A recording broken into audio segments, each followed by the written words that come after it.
하나님 아버지 은혜와 사랑을 감사드립니다. 고난주간 세 번째 날을 맞이하여 수요일 날 주님 앞에 나와 머리를 조아려 기도를 드립니다. 하나님, 예수 그리스도의 십자가의 고난을 묵상하면서 고난이 가져다주는 유익과 신비, 능력을 저희들이 묵상하며 그 능력을 회복할 수 있도록 인도하여 주시옵소서. 그러므로 고난을 참고 이겨 견뎌 승리함으로 부활의 영광에 이르고 또 생명력이 넘치는 삶을 살아갈 수 있도록 은총을 베풀어 주시옵소서. 저희 마음이 되살아나게 하시고 우리의 신앙이 회복되게 하여 주시고 우리 교회와 가정과 우리 기업과 하는 모든 일들이 생명력이 넘치게 도와주시옵소서. 이 아침에도 함께하여 주시기를 간절히 빌고 원하오며 예수 그리스도의 이름으로 간절히 기도드립니다. 아멘. 오늘 하나님의 말씀은 고린도전서 15장 35절부터 49절 말씀입니다. 누가 묻기를 죽은 자들이 어떻게 다시 살아나며 어떠한 몸으로 오느냐 하리니 어리석은 자여, 내가 뿌리는 씨가 죽지 않으면 살아나지 못하겠고 또 내가 뿌리는 것은 장래의 형체를 뿌리는 것이 아니요 다만 밀이나 다른 것의 알맹이 뿐이로되 하나님이 그 뜻대로 그에게 형체를 주시되 각 종자에게 그 형체를 주느니라. 육체는 다 같은 육체가 아니니 하나는 사람의 육체요, 하나는 짐승의 육체요, 하나는 새의 육체요, 하나는 물고기의 육체라. 하늘에 속한 형체도 있고 땅에 속한 형체도 있으나 하늘에 속한 것의 영광이 따로 있고 땅에 속한 것의 영광이 따로 있으니 해의 영광이 다르고 달의 영광이 다르며 별의 영광도 다른데 별과 별의 영광이 다르도다. 죽은 자의 부활도 그와 같으니 썩을 것으로 심고 썩지 아니할 것으로 다시 살아나며 욕된 것으로 심고 영광스러운 것으로 다시 살아나며 약한 것으로 심고 강한 것으로 다시 살아나며 육의 몸으로 심고 신령한 몸으로 다시 살아나나니 육의 몸이 있은즉 또 영의 몸도 있느니라. 기록된 바 첫사람 아담은 생명이 되었다 함과 같이 마지막 아담은 살려주는 영이 되었나니 그러나 먼저는 신령한 사람이 아니요 육의 사람이요 그 다음에 신령한 사람이니라. 첫사람은 땅에서 났으니 흙에 속한 자이거니와 둘째 사람은 하늘에서 나셨느니라. 무릇 흙에 속한 자들은 저 흙 속에 속한 자와 같고 무릇 하늘에 속한 자들은 저 하늘에 속한 이와 같으니 우리가 흙에 속한 자의 형상을 입은 것 같이 또한 하늘에 속한 이의 형상을 입으리라. 아멘. 사람은 바라보고 의지하는 것에 따라서 그 사람의 삶의 차원이 달라집니다. 산을 너무 동경해서 산을 바라보고 산 오르기를 너무 기뻐한다면 우리는 그 사람을 산사람이라고 부릅니다. 바다를 너무 좋아해서 배를 타고 바다에 나가서 생업을 이어가는 사람을 우리는 뱃사람이라고 부릅니다. 세상을 바라보고 살아가면 세상 사람이 되는 것이요, 예수님을 바라보고 살아가면 그 사람을 우리는 예수의 사람이라고 부르는 것입니다. 예수님은 하나님의 아들로 칭함을 받았으나 그가 이 땅에 그리스도의 십자가를 지시고 부활의 첫 열매가 되시기까지 그가 바라보았던 유일한 소망은 하나님만 바라보았기 때문에 예수님은 구세주가 되신 것이요 하나님의 아들이라 일컬음을 받게 된 것입니다. 그리스도의 그런 부활은 그러므로 하나님만 바라본 하나님의 능력이 선물로 주어진 결과입니다. 그러므로 그리스도의 부활을 믿는 성도는 오직 하나님만 바라보며 하나님의 능력을 기대하며 살아가는 자라고 볼 수 있습니다. 여러분들도 예수님처럼 하나님의 능력을 기대하며 살아가심으로 부활에 참여하고 부활의 증인이 되는 오직 예수 그리스도의 사람이 될 수 있기를 주님의 이름으로 축원합니다. 그것을 오늘 본문 말씀에서 사도 바울은 세상에 속한 형체가 있고 땅에 속한 형체가 있고 하늘에 속한 형체가 있다. 40절 말씀에서는 그렇게 말씀하고 있습니다. 같은 사람이지만 바라보고 의지하는 것에 따라서 분명하게 나눠지는 삶의 차원을 말씀하고 있는 것입니다. 부활을 믿는 성도는 하나님의 능력을 바라보고 살아가기에 하늘에 속한 사람입니다. 그에게 육체의 형상을 가지고 있지만 둘째 아담에 속한 자로서 신령한 자, 하늘에 속한 자가 된다. 성경은 오늘 성경은 그렇게 말씀하고 있습니다. 그에게 하나님의 놀라운 능력과 은혜와 기쁨이 충만하게 될 것입니다. 오늘 본문 몸의 부활을 말씀하면서 세 가지 차원으로 사도 바울이 말씀하고 있습니다. 35절부터 39절까지는 이 세상에는 여러 각양각색의 형체가 존재한다 라고 말씀하면서 40절부터 44절 말씀은 부활은 하나님의 형체에 속한다 라고 말씀을 하고 45절부터 49절 말씀은 그 하늘에 속한 자는 둘째 아담인 예수 그리스도를 닮아서 신령한 자가 된다라고 말하고 있습니다. 그러면 우리가 부활, 하늘에 속한 자, 신령한 자가 되어서 살아가는 사람은 어떻게 삶의 차원이 다른가를 세 가지 차원으로 묵상하려고 합니다. 첫 번째, 이 신령한 사람, 하늘에 속한 사람은 부활을 받아들이는 사람입니다. 35절 말씀은 이렇게 시작하고 있습니다. 어떻게 부활이 가능하냐? 어떻게 다시 죽은 자들이 살아나며 어떠한 몸으로 오느냐? 누가 묻기를 라고 묻는 자가 있다는 것입니다. 고린도 교회의 지도자들 가운데, 예수 믿는 사람들 가운데 어떻게 죽은 사람이 살아날 수 있느냐라는 것을 묻는 자들이 있었다는 것입니다. 여러분들도 그것이 궁금하다고 말할 수 있을 것입니다. 그러나 바울은 다음 절 36절 말씀에서 이렇게 말씀하고 있습니다. 어리석은 자여, 내가 뿌리는 씨가 죽지 않으면 살아나지 못하겠고 라고 말씀하고 있습니다.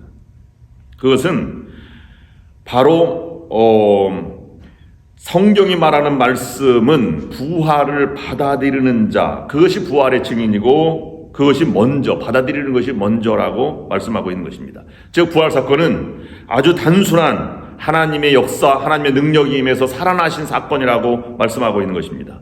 그러므로 어떻게 살아날 수 있느냐라고 말씀을 받아들이지 않고 질문하는 자들은 어리석은 자요, 그것은 부활을 받아들이지 않으려고 마음에 작정한 자이기 때문에 하늘에 속한 자가 될 수 없다라는 것입니다. 그 부활 사건은 단순한 받아들이는 사건이 출발점이 된다는 것입니다. 이 씨앗의 비유를 하고 있고 여러 형체의 비유를 하고 있으면서 사도 바울이 말하는 것입니다. 즉 이와 같은 것입니다. 두 어린아이가 있습니다. 한 어린아이는 궁금증이 많은 어린아이고 한 어린아이는 어머님의 말씀을 잘 듣는 그런 아이입니다. 두 아이의 손에 씨앗이 들려 있습니다. 한 아이가 엄마에게 묻습니다. 엄마, 어떻게 하면 이 씨앗이 싹이 나? 왜 싹이 나요? 이렇게 자꾸 질문합니다. 그것은 땅에 심으면 땅에 싹이 날 조건만 갖추면 싹이 나는 것이란다. 그래서 산소가 필요하고 수분이 필요하고 그 다음에 흙이 필요한 것이지 그런 것을 심으면 싹이 반드시 난단다. 이 아이는 그것을 궁금해 한 것입니다. 엄마는 이 질문을 듣고 야, 아이는 되게 똑똑하구나, 질문을 다 하다니. 그런데 아이가 또 질문합니다. 왜 산소가 필요한 거예요? 엄마도 그것까지 생각해보지 않았기 때문에 말할 수 있는 것이 한계가 있었습니다. 나도 잘 모르지만 아마 필요해서 그렇겠지. 내가 좀 크면 알 수 있을 거야. 라고 말합니다. 이 아이는 나는 산소가 왜 필요한지 알기 전에는 난 결코 이 씨앗을 심을 수 없어요. 나는 궁금한 건 못 참아요. 라고 해서 씨앗을 들고 있습니다. 그러나 다른 한 아이의 손에는 씨앗이 들려있으나 엄마가 말했습니다. 그 씨앗을 심어보렴. 그럼 봄이 되고 싹이 나서 꽃이 피게 된단다. 아이는 엄마 말을 듣습니다. 그리고 봄이 되어서 어느 정도 시간이 지난 다음에 꽃도 보고 열매도 보면서 행복하게 기쁘게 살아가는 아이의 모습입니다. 여러분, 받아들이고 받아들이지 않고는 차원이 다른 것입니다. 부활을 받아들인다고 하는 것은 부활의 감격과 기쁨을 맛보고 살아가는 것이지요. 그러나 그것을 받아들일 수 없다. 어떻게라고 하는 질문을 한다면 그의 삶은 피폐해지게 마는 것입니다. 열매가 없습니다. 그래서 부활의 사건은 어떻게라는 질문에게는 결코 찾아오지 않는 것입니다.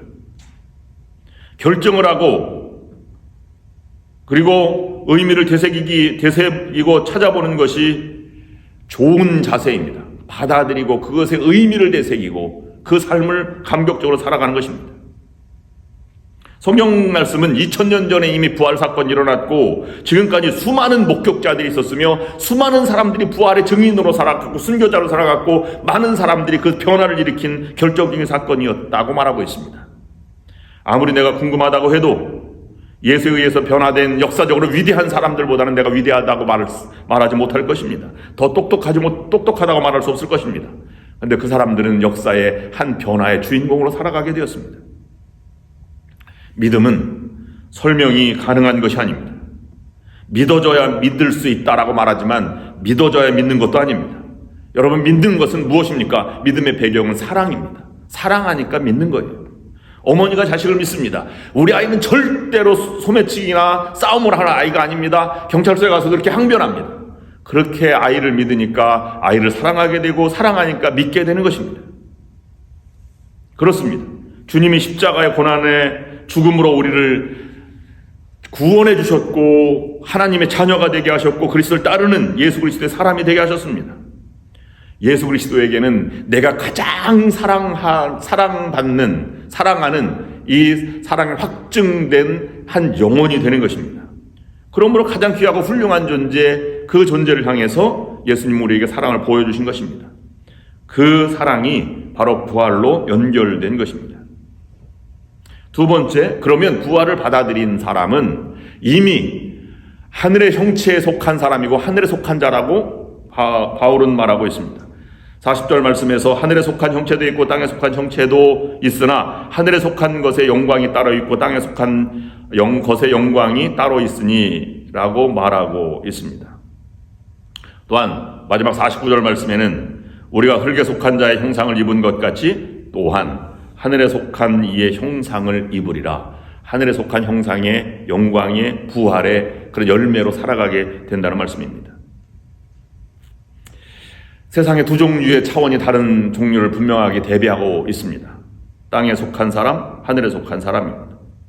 그에게 찾아올 영광도 존귀함도 다를 뿐만 아니라 하늘에 속한 사람은 이 땅의 형체를 입었지만 하늘의 영광과 기쁨이 있어서 삶의 차원도 다르다고 말씀하고 있는 것입니다.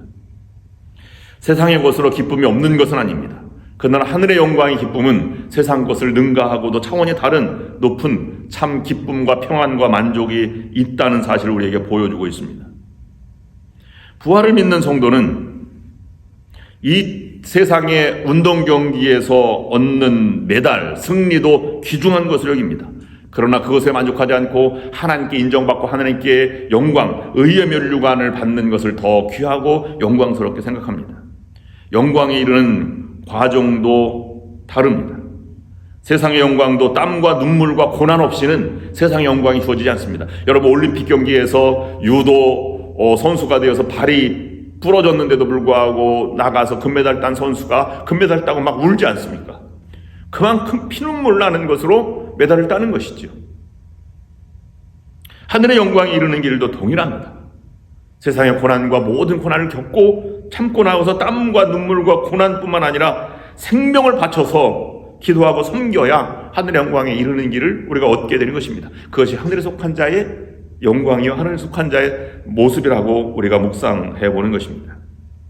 그러면 하늘에 속한 자는 어떤 존재로 살아가느냐 하면 세 번째, 신령한 사람으로 살아간다. 오늘 본문 말씀은 그렇게 말씀하고 있습니다. 신령한 사람이란 여러분 전래동화에 나오는 것처럼 머리에 흰 수염을 가진 하얀 옷을 입은 도사와 같은 사람이라 이렇게 생각합니다. 그런데 여러분, 그 생각하는 것을 좀 더 깊이 한 차원 더 다르게 생각해 볼 필요가 있습니다.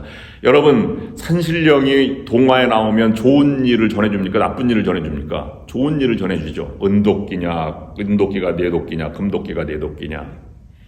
산신령은 도와주는 사람을 산신령이라고 하고 생명을 살리는 사람을 산신령이라고 전래동화에서 말합니다. 신령한 자라고 하는 것은 어떤 고린도 교회처럼 영적인 방언의 은사라든지 신비한 은사를 가진 사람을 신령한 자라고 말하고 있는 것이 아니라 이 사도 바울은 부활을 경험하고 부활을 믿고 부활을 받아들이고 하늘에 속한 자는 신령한 사람이 되는데 그것은 둘째 아담이 행했던 사역에 참여하는 자, 즉 생명을 살리는 사역을 하는 사람을 신령한 자라고 말하고 있는 것입니다. 46절 말씀에 그러나 먼저는 신령한 사람이 아니요 육의 사람이요 그 다음에 신령한 사람이니라 라고 말하고 있습니다. 45절 말씀에서는 기록된 바 첫사람 아담은 생명이 되었다 함과 같이 마지막 아담은 살려주는 영이 되었나니 라고 말하고 있습니다. 우리가 부활을 경험해서 살아나고 새 생명을 얻고 고난을 뚫고 생명력 넘치고 의기소침하지 않고 소심함을 버리고 패배의식을 버리고 살아나는 것도 굉장히 중요한 것입니다. 그 부활의 능력이요 부활의 증인으로 살아가는 그 모습의 한 단면일 것입니다. 근데 더 중요한 것은 사도 바울이 말씀하는 더 중요한 것은 살아있고 생명력이 넘치는 삶으로 만족하면 안 된다는 것입니다. 생명을 살리는 영이 임하는 것인데 신령한 사람이 되어서 공동체를 살리고 이웃을 살리고 내가 살아난 것만큼 다른 사람들을 살리는 사역에 참여하는 신령한 사람이 되라고 말합니다. 부활의 증인, 복음을 전하며 죽어가는 영혼을 살리는 일에 참여하는 여러분들이 될 수 있기를 주님의 이름으로 축원합니다. 기도하시겠습니다. 하나님 아버지, 부활을 어떻게라고 하는 측면으로 접근하기보다는 내게 어떠한 의미가 있는지 부활을 받아들임이 먼저임을 깨닫게 하여 주시옵소서. 내가 하나님을 사랑하는 만큼, 그리스도를 사랑하는 만큼 그리스도의 부활도 받아들이는 우리가 될 수 있도록 인도하여 주시옵소서. 그래서 우리가 이 땅에 속한 형체, 이성적으로 경험으로만 살아가는 것이 아니라 하늘에 속한 신령한 사람이 되어서 내가 생명력이 넘칠 뿐만 아니라 다른 사람도 살리는, 약한 자를 돕고 병자를 살리고 구원의 사역을 증거하는 그러한 우리 복음의 증인이 될 수 있도록 인도하여 주시옵소서. 예수 그리스도의 이름으로 간절히 기도드립니다. 아멘. 이제는 우리 주 예수 그리스도의 은혜와 하나님 아버지의 극진하신 사랑하심과 성령의 역사, 인도, 교통하심이 오늘 말씀을 들고 나아가는 모든 성도들 위해 지금부터 영원토록 함께하옵시기를 간절히 축원하옵나이다. 아멘.